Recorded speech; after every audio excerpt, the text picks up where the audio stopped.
Okay, so here we are in the T30 Tier 9 American TD. This is one of the very original vehicles in the very early stages of the game.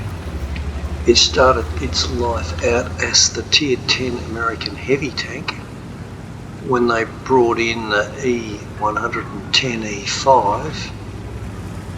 They made this the Tier 9 TD on a pathway to the 110E4, which is the turreted but with only limited traverse American TD. This thing is still quite relevant in the game, can still do reasonably well. It is exactly the same tank as the T29, the T34, which are the two other heavy tanks in the game that are based on this frame, if you like, or chassis, turret. Everything's the same really except for the gun. So this one has a 155mm gun, which back in the day that was a really big gun. There weren't many other tanks, it still is, but there weren't many other tanks around with big guns like that. So if we look at this thing, it's got a standard 276mm pen and it's doing 750 damage. And then for a premium round we go up to 320 and 750, and for a HE round only 90mm but 950 pen. So you can imagine what that does to a light tank or something like that. But apart from that, in every other respect pretty much, this is the same as the T29 or the T34. Now the T34 has a 120mm gun. It doesn't have a very good engine, so its mobility is significantly compromised. But this doesn't have much mobility either. The T29 doesn't either. The T29 has the 105mm gun, which is pretty crap. It's alright. I mean, the T29 is recognised still to this day as the best Tier 7 in the game, just about Tier 7 heavy. Just trying to see if I could get a shot on that grilly, but no. Now this is a very patient game.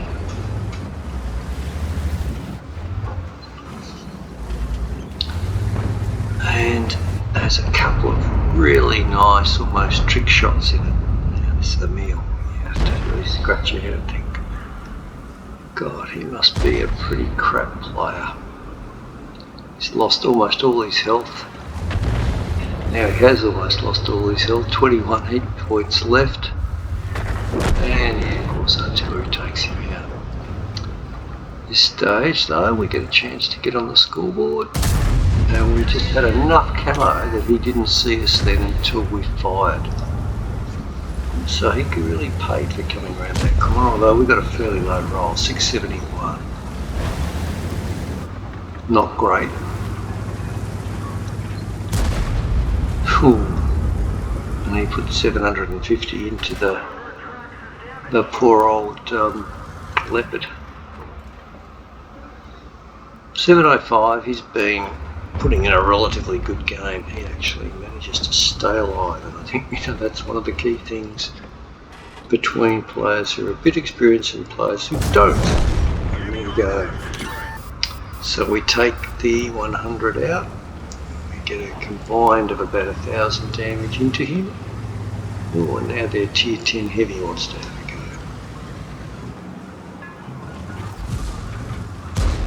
a go. Yeah, I'm quite happy to put a shell into him if he wants to come and play. The VZ55 is one of the current, I guess, method heavy tanks. Very good hull down, very strong turret. A two-shot autoloader that can put about 1,000 damage into a target in the space of about 3.5 to a second, something like that. I think it might have been less than that on that tank. Very fast, but then it's only got a two-shot autoloader, so it's got a reload. I think the reload's not bad. I think it's only about 20 seconds, something like that. Yeah, I quite like the Czech heavy tank line with the two shell autoloaders. They're not. I've got a Skoda 56, so that's quite a good tank to play. Anyway, again, this is all just about being patient.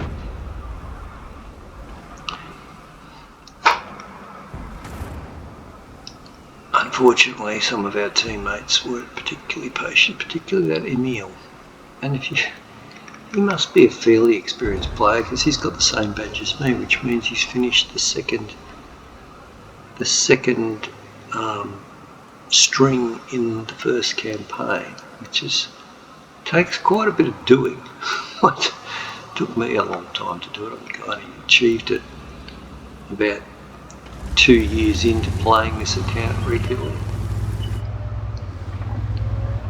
Anyway, just trying to see if we get any shot at that E100. It's really providing the VZ55 with quite a bit of cover there.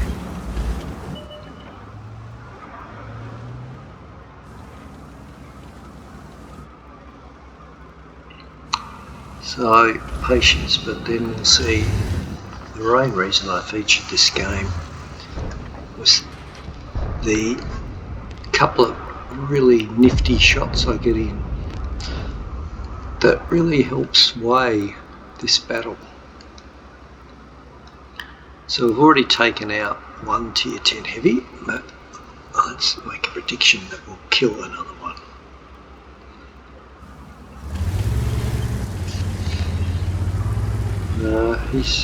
Their VZ55's not keen to throw away his tank at this stage. Now what I noticed at this part of the game was that this flank's pretty much wide open. In fact, the enemy team could have easily won the game at this point had they realised. We've got a Skoda and a Grillet at the back. They could have both just run along the northern flank. There's a bit of cover there. The Skoda's a 3-shot autoloader. The Grillet's have a huge gun that does, I think, about 590 or more damage. Might be even more, it might be 655, 750, I'm not sure. And they would have easily been able to run along that flank and take me out fairly quickly. I'd have been lucky to get one shot out. Well, I would have got one shot out. I've been certainly very lucky to get 2 out now. The VZ55 has gone back round where the Emil got taken out. Now he's getting hit by artillery. Try and get back to support him.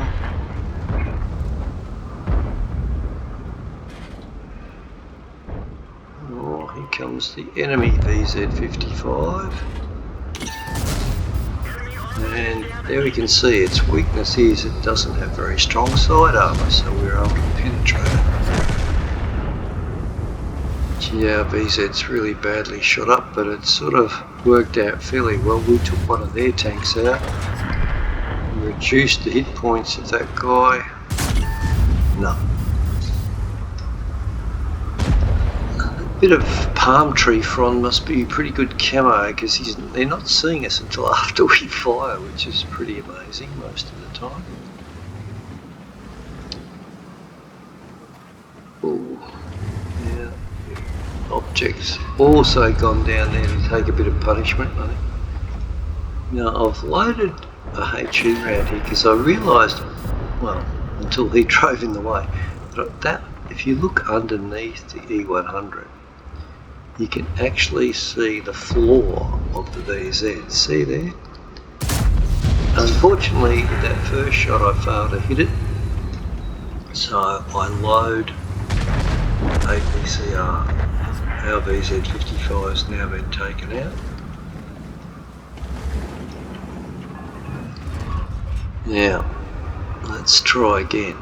Now, I'm not sure with the problem with APCR is that I think if on very acute angles it doesn't necessarily pen, but we should overmatch the bottom of this guy.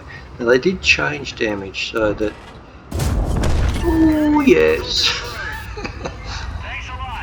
I think my team were quite appreciative of that one, and that was a difficult shot.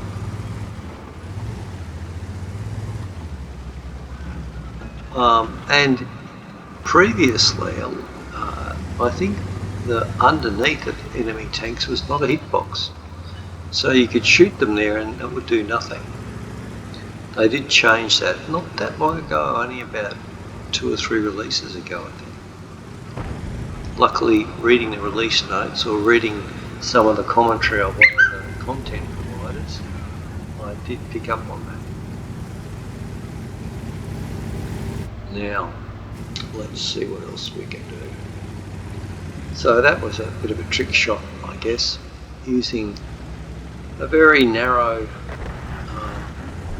window, but also just having the knowledge that you can do it. And it is often the case that you can get shots under tanks, under wrecks into the tank that is hiding behind them. It's not uncommon.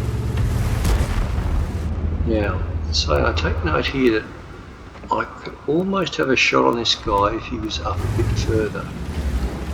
So I move up a little bit, angle my gun to where I think there's a gap in the rocks, see that he's coming forward, fire, and bingo!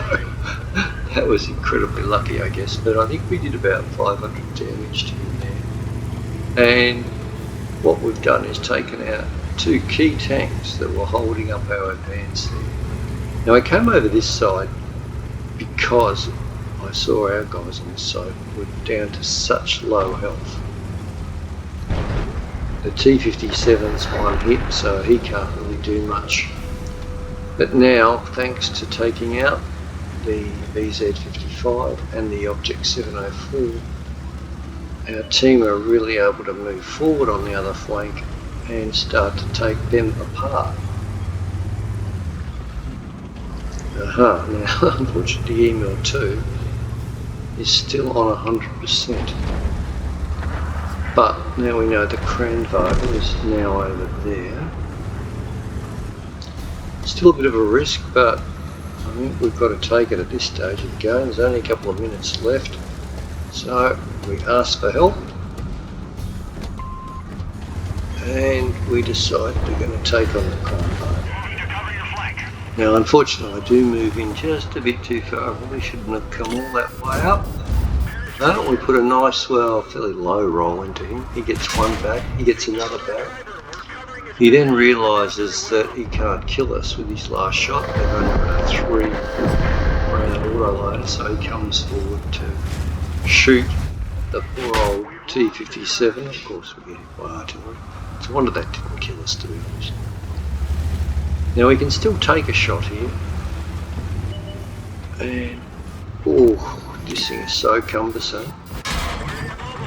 He tracks us. We had the kill shot, but someone else got him first. And this guy is just too low for us to shoot over that rock from here. No, we'll work it down here. We'll come back up. So, there he is, Oh no. So 3,500 damage with the blind shot into the object. 3 kills and 3 important kills. That was a really good victory in an M1.